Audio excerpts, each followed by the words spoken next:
ఇప్పుడు వాని సొమ్ము అయితే వాడు ఖర్చు పెట్టేటప్పుడు 4 సార్లు ఆలోచిస్తాడు. వాని సొమ్ము కాదు కాబట్టి వాడు ఫార్చ్యూన్ కార్లలో తిరుక్కుంటా అడ్డగోలుగా ఖర్చు పెడుతున్నాడు. వీని బర్త్డే కాదు, దాని బర్త్డేకి అది ఖర్చు పెట్టుకోవాలి కదా, అది కోట్లు సంపాదిస్తుంది కదా. దాని బర్త్డేకి వీడు 40 లక్షలు అడికెళ్ళి తెచ్చి పెడతాడు ఈ 10వ తరగతి చదివిన పాస్ కానివాడు. ఎందుకంటే వాని సొమ్ము కాదు. ఇప్పుడు వాడు నిజంగా వ్యాపారం చేసే ఉద్దేశం ఉంటే ఆయన మార్కెట్ చిట్ ఫండ్స్ అని పెట్టిండు రామోజీరావు. ఆయన ఒక రెస్పాన్సిబుల్గా ఉన్నాడు, అప్పు తెచ్చిండు, ఆయన వ్యాపారం చేసిండు, ఆ యొక్క పరిమితి యొక్క లిమిట్ గా అది ఎంత ఇవ్వాలనో అది ఇచ్చిండు, అది ఒక రిజిస్ట్రేషన్ ఒక సిస్టమేటిక్ ఉన్నది. అవునా కాదా?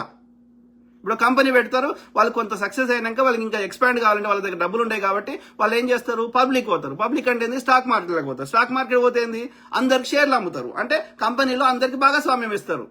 అర్థమైందా? అంటే ప్రజల దగ్గర డబ్బులు తీసుకుంటారు.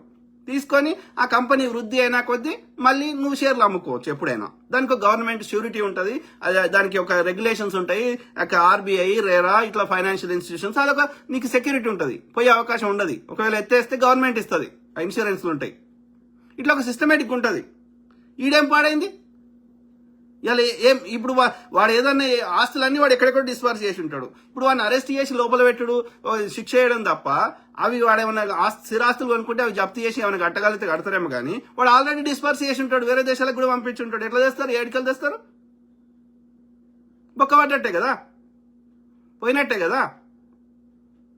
సో కాబట్టి దానికి తోడు ఇక రాజకీయ నాయకులు వాడు దోసుకున్న వాళ్ళకి చిల్లర ఇచ్చేసి పోలీసు వాళ్ళని రాజకీయ ఇన్ఫ్లుయెన్స్ చేస్తే కేసు కూడా విచారణ దాకా పోనే పోదు. మా దగ్గర ఏం ఆధారం లేవు కాబట్టి ఛార్జ్ షీట్ వేస్తలేమని అన్నాడు అనుకో, కోర్టుకు కూడా పోదు కేసు.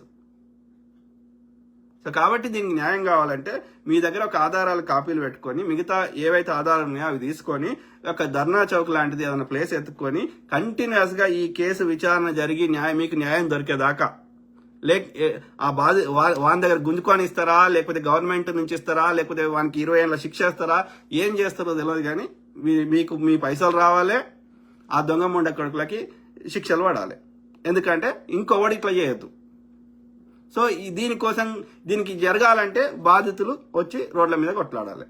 ఈ మిగతా వాళ్ళు కొట్లాడితే వాళ్ళని ఇబ్బంది పెడుతున్నారు. బాధితులు అయితే పెట్టలేరు కదా, వాళ్ళ దగ్గర ఆధారాలు కూడా ఉంటాయి కదా, ఏదో ఒకటి రాసుకొని ఉంటారు కదా. సో ఆలోచించండి మిత్రులారా, ప్రతి అంశం మీద అవగాహన చేస్తా.